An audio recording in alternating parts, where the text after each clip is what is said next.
Hello, Christina. I'm doing great, actually. How are you?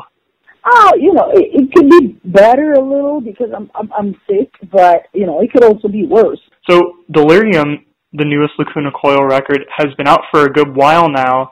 I suppose Yeah. you now have a good enough amount of time to gauge what the reaction has been from your fans and the metal community as a whole. What has it Yeah. been? I think that everything went amazingly because our old school fans are happy. We got a lot of new fans coming to the gigs and complimenting us on the record, which is always something amazing. Even though we don't write music to please other people, so you can only be honest, do what you like, and in a way just wait for a reaction. But I think that the new songs are killer. They work really well, especially on a live perspective. And it's always cool to see people singing the songs and going nuts during the shows. So I couldn't be happier. Also, the fact that we have a new lineup made a big difference because there is a new energy and a new vibe in the band that everybody's seeing. And nobody's complaining about it. Everybody's actually saying, wow, it's great. It's so cool, actually, that 20 years later, you guys put out your first record in 1999, which was In a Reverie. 20 years later, you sound just as fresh, if not better than you did back then, because on Delirium, and I believe this began on Broken Crown Halo, really, you started adding in heavier dynamics and making the sound more varied and dynamic, as well as putting in more layers, and that's really cool. Yeah, absolutely. And also, having a new drummer obviously changed things because the drummer is basically the engine of a band. So having a completely different style with Ryan and more possibility for Marco, our bass player who writes the music, to write something heavier because of a different drummer really made the difference. So it definitely comes naturally heavier now that he's in the lineup, huh? Yes. And also because we're all agreeing on the music we want to make. We were all in the same, we all knew where we were going to go. Was that an issue in the past, that the other members didn't necessarily always agree with what other members wanted for the sound? I think it was more of a technical problem. As I said, it's not that I'm saying that the previous drummer wasn't as good as Ryan, but simply had a different style that didn't really combine with what we wanted to do. So now that we can do it, obviously there are more chances for us to explore. So with the record going heavier and the band kind of progressively going in that direction more and more, that's something I've noticed anyway, do you foresee the future being a heavier one for Lacuna Coil, including the touring bills featuring maybe more extreme bands or like darker bands? Why not? I mean, we love, speaking of bills during shows, we love when every band is doing something different. We don't want to put together packages where every band is playing the same thing over and over because from our side it's more interesting if you can see bands that are doing something a little different and maybe find out something new. And about the future, I don't know because the inspiration for Delirium came from real life and experiences that we were living. So the music came natural because of what we were living in those years. So I can't tell what the future will bring. We will write about the experiences that we will have in the moment we will start the songwriting. So who knows? First of all, I love that gung-ho attitude. Why not? Why can't more bands do that? That's such a good attitude to have. It's so forward and, welcoming whatever comes your way. You said it pretty well, and nothing stands in our way, I really feel like you guys live that song. And it's cool that you bring up that that Delirium was influenced by real life events. I've been listening to a lot of Linkin Park since Chester unfortunately passed away last week, and it's something you can really hear in their music that he is struggling and he was trying to do his best to get through it. That you put that kind of emphasis into Delirium makes me connect to the record more, and it makes it one of my favorites, not only for that reason, but because Lacuna Coil as a band are growing, and I'm so happy to hear that. I really appreciate it, actually, that you guys aren't looking to be stagnant. Thank you. Thank you. Well, some people don't appreciate that because they want the same formula over and over because they like one thing and they want to reproduce the same feeling over and over. Mm-hmm. While, for example, you have a favorite record, but it might be your favorite record because you also associate a song to a specific moment of your life. Absolutely. So that's what happened to me. I have some favorite records that are not recorded well, where the singer is singing completely out of tune and the quality of the recording sucks. But they're my favorite record because I remember when I was doing this and that at that period of my life that was, free of thought and I had no problem and I would go with my friends, and so I connected with all that. And I don't understand what someone wants the same thing over and over and over from a band. Obviously, if you are a metal band and then you put out a techno record, then it's wrong because that's too much. But yeah, that's a good point. A thin red line that puts together all the records, and there is a progression, there is an evolution, in a way that it can also go backward in a way, because Delirium goes a lot backwards, if you think about it, because if you listen to our very first records, there are some songs that are having a lot of reminiscences from the first records. The growling of Andrea, some of the melodies, the solos. We included more solos in this record. So you can go back and forth, but the most important thing is to be honest and play what you want to play, because if you don't like what you write, it's hard to play in front of a crowd and be convincing if you don't believe it yourself first. I mean, we will never be able to do this. That's right. You'd be lying to not only yourself, but to your fans. You don't want to do that this late in your career either. Now's the time when you're pulling in new fans and you're still possibly able to please new ones, but at the same time, you've evolved so much that you don't really need to necessarily care about what the old fans want. You need to care about what Lacuna Coil wants to be. Absolutely. I mean, of course we know that with every record, we might lose fans, we might find new fans. But, I mean, what can you do? There is no recipe for success, so there is no way to please every single person. There will always be someone who will not like it for a reason or another, or someone that will not like it and maybe after a few listening will love it. Who knows?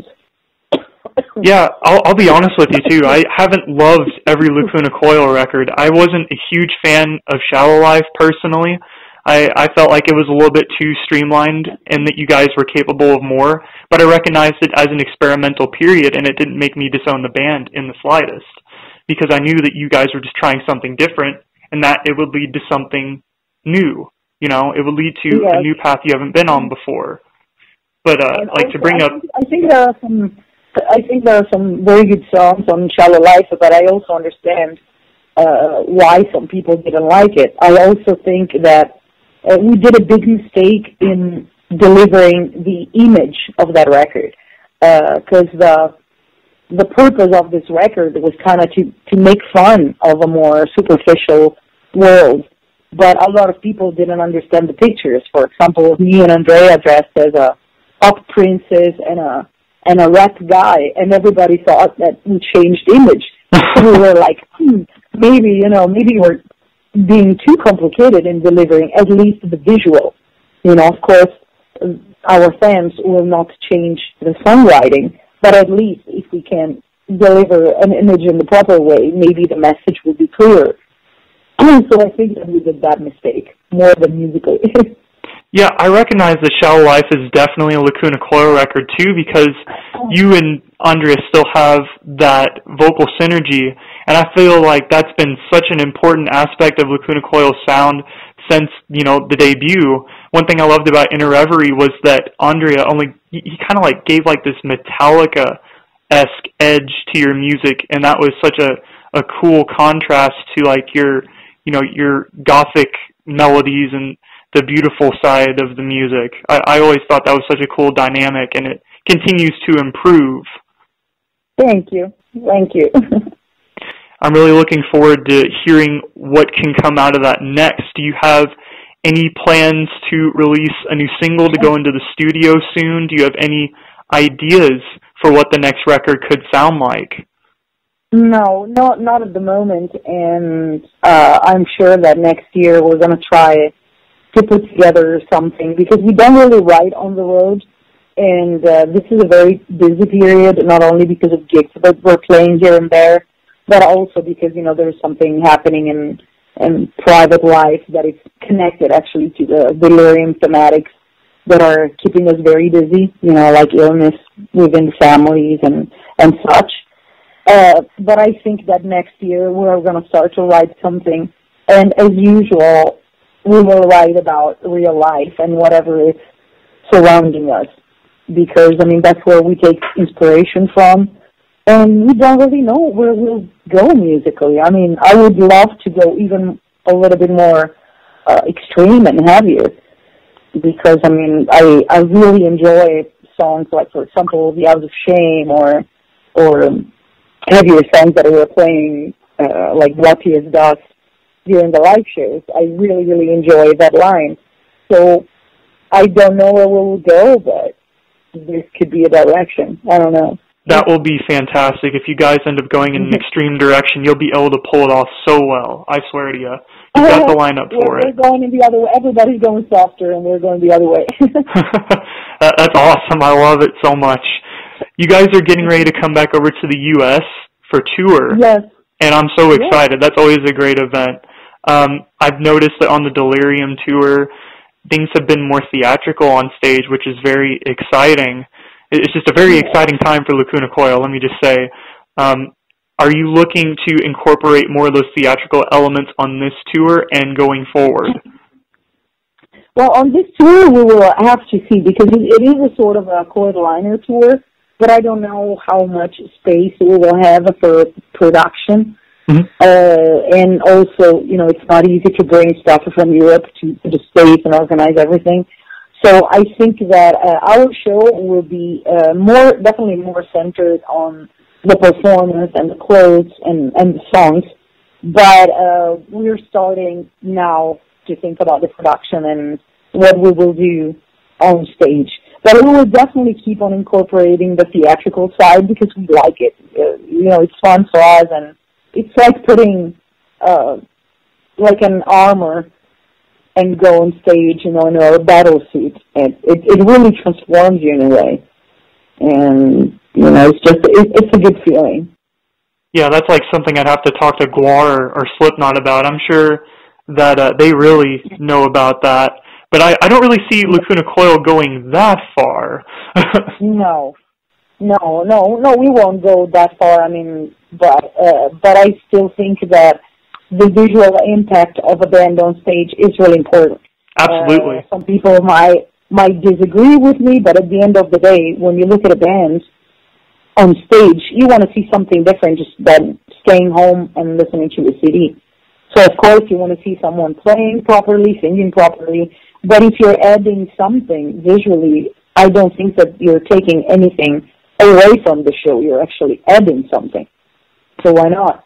Yeah, I feel like once you've seen a band put those efforts forth live to have a huge image and put on this big cinematic show, you almost don't hear the songs the same anymore. They feel bigger. It gives everything more life.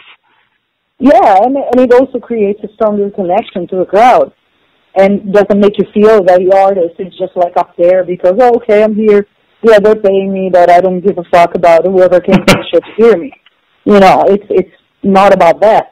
Obviously, when we write the songs, we write them for ourselves, to please ourselves, to relieve the negative pressure out of us. But when we play on stage, it's because we want to play for the crowd. We want to interact with our people and to see, their faces with a huge smile know that they will go back home, ready to start their own battles with a different attitude.